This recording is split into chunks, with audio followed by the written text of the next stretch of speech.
I would like to welcome the Churchy parental community to our first ever A Learner's Toolkit Parent Study Skills program. Today's session will provide an overview of the Learner's Toolkit program here at Churchy and the underpinning key theories and thinking from the science of learning that has informed the program's design and delivery to date.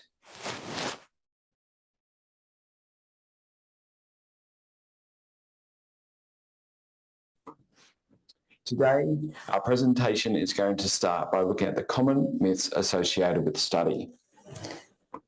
When we look at these myths, they seem to always pervade many of our students' thinking about what effective and efficient study looks like.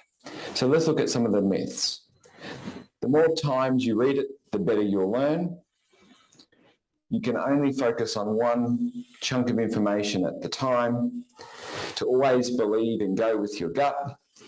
And if I spend more time studying, I'll get better grades. And I study better when I'm under pressure and at the last minute.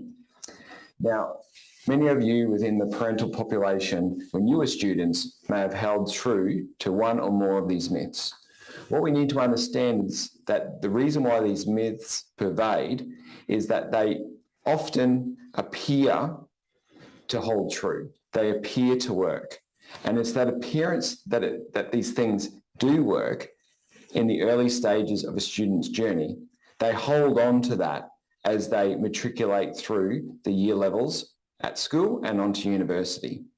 So what we're going to do now is we're going to look at some of the theories from the science of learning that starts to pull down or pull apart some of these myths. We're going to start by looking at the seminal work of Robert and Elizabeth Bjork. And in their work, they have a forgetting lab at UCLA in the United States of America. And what's really key with their work is it sort of centers on the idea of memory and forgetting.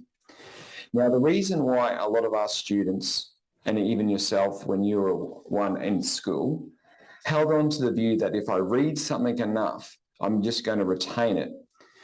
That holds true, that myth, because we assume that like a tape recorder or a DVD player or a CD disc, that basically the belief that our memory works like a tape or a video recorder. If we experience something enough, we read something enough, we see something enough, over time somehow that process will imprint the memory of that knowledge into our long-term stores, and that we will be able to retain that over a period of time and remember it or retrieve it when it's required. What's really interesting here is that this repeated exposure is why that many students will always start by rereading or rewriting their notes as common study strategies. What's here is that there's a false belief that this re-exposure, there's the appearance that I'm doing something, but the thing is when I reread or rewrite my notes, I'm actually not thinking, and it's that lack of thinking because of a lack of effort, which means that little or no learning is actually taking place. This is why the low utility triad of cramming, rereading, and rewriting notes often pervades many of our students' thinking. And what's happening is this sense and this familiarity with these types of study strategies over a period of time, that it's the sense that it's working, and it's the sense that I'm thinking, and it's the sense that I'm studying. And it's that comfort which makes it really, really hard for us to untrain those poor practices and use more efficient and effective ones in its place. And now we get into this idea of the feeling of nice when it comes to our learning. So what's really important here is there's a distinction between how we learn and how we think we learn. What's really interesting here is that students are very easy to fall into the trap that they feel like they're learning when they're engaged in superficial or surface retrieval or recall. What's happening here is that in many cases, there's this observation that they're actually learning something. But what's happening here is that they're operating at the surface level of knowledge, and not going any deeper, because when we go deep, or when we seek to go deeper into a topic or a concept, where we start to evaluate and analyze and synthesize things together, that requires effort. The key tension here is that we like and we think that we're learning because we're operating at this surface level.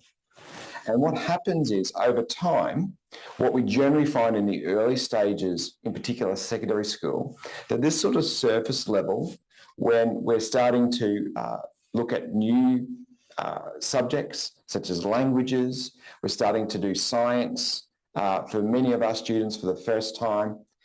What's happening is that we're introducing our students to many of these new subjects.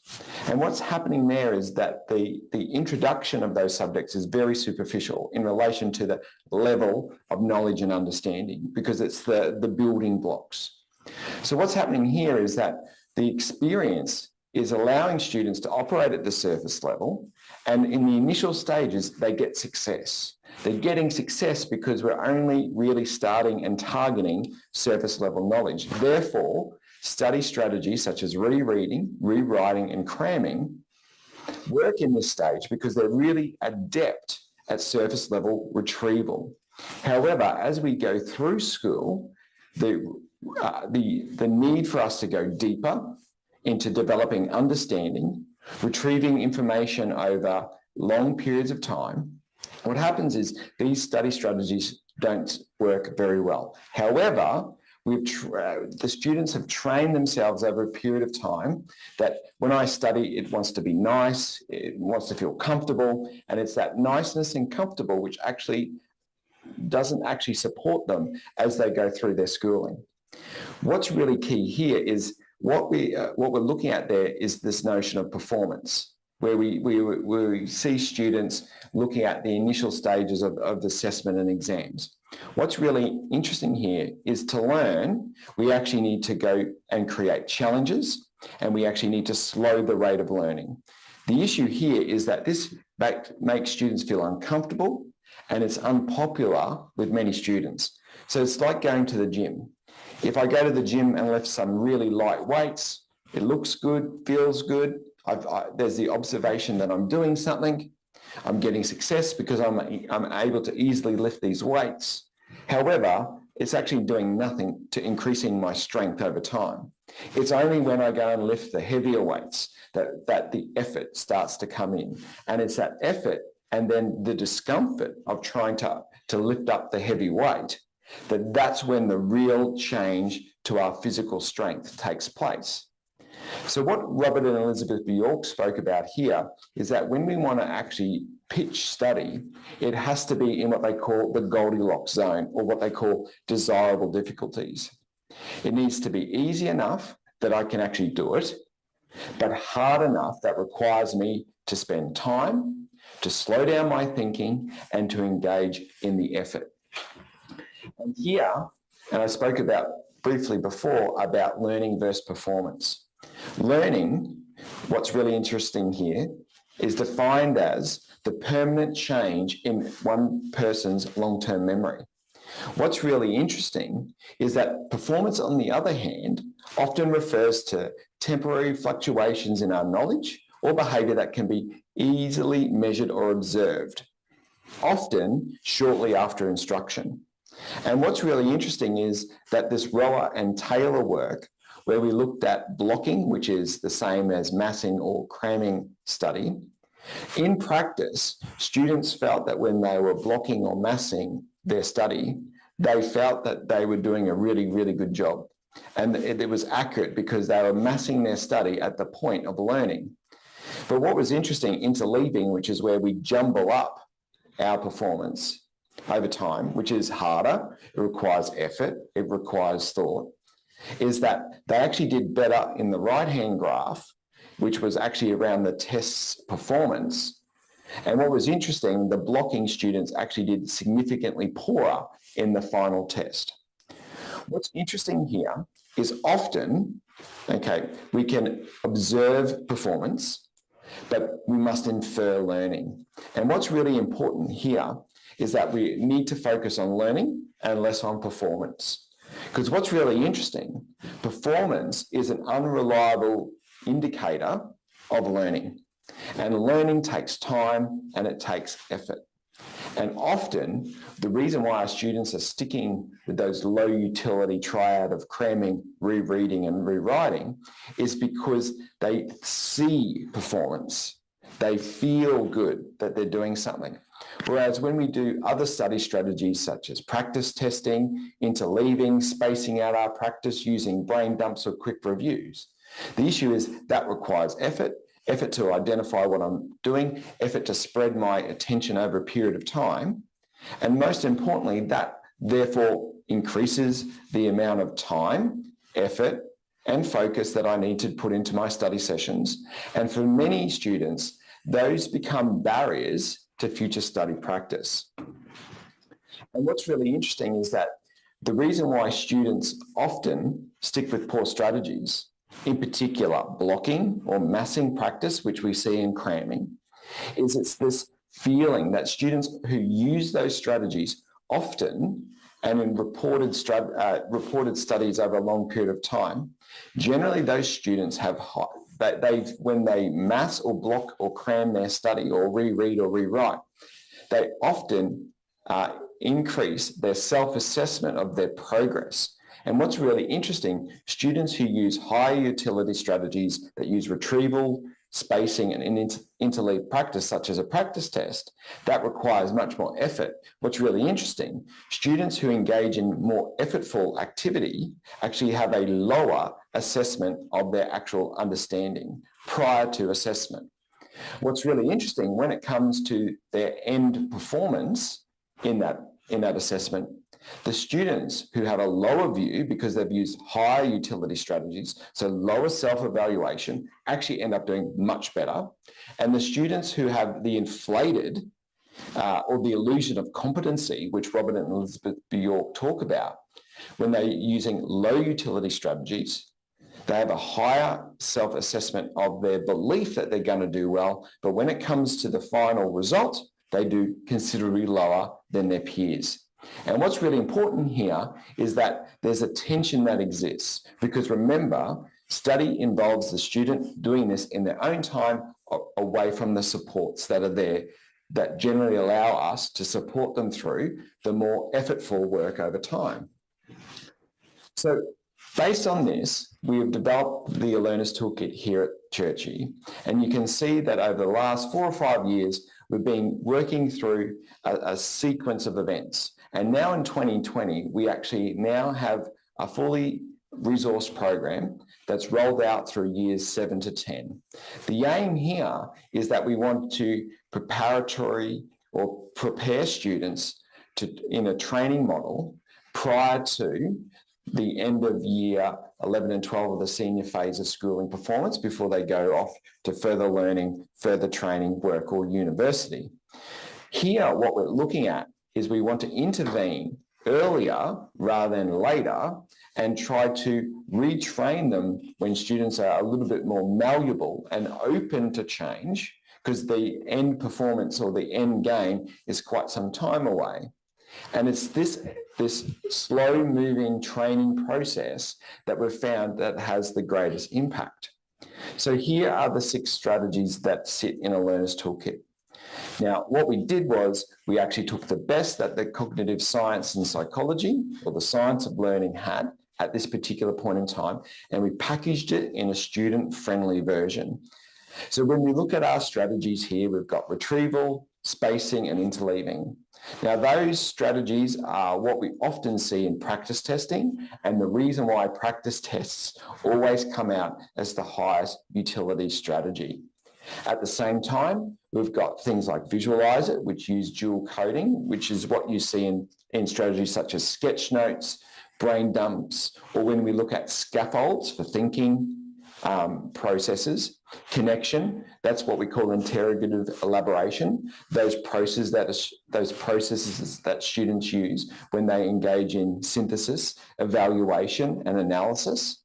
And then the Read It strategy, which comes through the Centenary Library's staff, in which we're actually looking at how do we get our students, when they approach text as readings or textbooks or other sorts of work, how do they read and comprehend that work in the most efficient and effective manner. So we're going to start, and we're just going to look at a few study strategies today, and we're going to look at retrieval or retrieve it. So retrieval practice works primarily against student forgetting. And what we see with Ebbinghaus's forgetting curve here is that understanding or knowledge in our brain decays over time. And what happens is that if we don't use it, we lose it, that old adage. And what we see here is that as our students learn something, if they don't retrieve it in a close or near fashion, that work, that effort that went into remembering that information will decay over time. But it's the retrieval, and each retrieval arrests the passive decline in our memory. And over time, the rate at which that memory decays is not as sharp and becomes more shallow. What we mean by that is successive retrievals, you actually forget less and you retrieve more. And we see retrieve it, as we said, in practice tests, quick reviews, and flashcards. And possibly, and retrieval is one of the easiest strategies to use, it's high utility. And when we mix it in with things like feedback and other mechanisms, it can become a really powerful strategy. Another one is visualize it. And this uses dual coding. And the idea here is that within our brain, we have channels that we actually take up information. And what we're looking at here is exploiting the fact that we have a dual channel, one for text and visuals, and the other one for words and so forth. Now, what we need to understand here is that it's sort of like two lanes of the highway. If we just have a text-based or word-based channel, that would be one lane of the highway. And then what we notice is our visual lane, there's nothing happening there, there's no traffic on the highway. So all my information, i.e. the cars on the highway, are basically being forced through one lane, and then we have a traffic jam. Whereas that if I can use text, words, and visuals together, I actually open up the second lane of the highway and allows my brain to accept more information and not get into what we call cognitive overload, which is something that we'll talk in other workshops. And what we're looking at here, and we spoke about where the 6 strategies come from, and we often talk about study strategy utility. So here we have an equation. It's about the time I put in and the effort that I apply, and that together gives us our learning gain. And most of our strategies come from this really important John Donlowski and peers assessment of the utility of various study strategies. And what we did was we actually went and asked the students which study strategies that they use, and then we mapped those strategies against John Donlowski's work and other people that keep coming back to generally 5 or 6 really common high utility strategies. And what we did was we assessed the strategy, the incidence of the underpinning cognitive process, whether it be retrieval, spacing, jumbling, connect, or visualize it. And then we actually looked at if there's the possibility for feedback to take place. And from that, we basically came up with what we call high utility, moderate utility, and low utility strategies. And the whole idea of doing this was that we wanted to actually understand and visualize and show our teachers and students basically what's a high utility strategy looks like, what's a moderate and what's a low. And what's really interesting is that we see that low utility triad of cramming, rereading, and rewriting notes. And the reason why their score is so low is because they often use few, if any, of the 6 study strategies within a learner's toolkit. Whereas when we look at quick reviews, practice tests, online quizzes, flashcards, the reason why their score is so high is because they're using multiple study strategies with feedback, and that's really important at the same time. So as we end our first session today, we have some homework for you. So on the Parent ALT study program page in My Churchy, we've put up a poll. And the purpose of the poll is for you to engage with your sons about the common study strategies that they already are using within their routines, and to open the conversation for you to talk with your sons about the study strategies that they often use. Some of these study strategies that we know that they use, we teach in the ALT program, and some of them they just pick up on the way. And the issue is, it's the ones that they pick up on the way that we often find are the most problematic.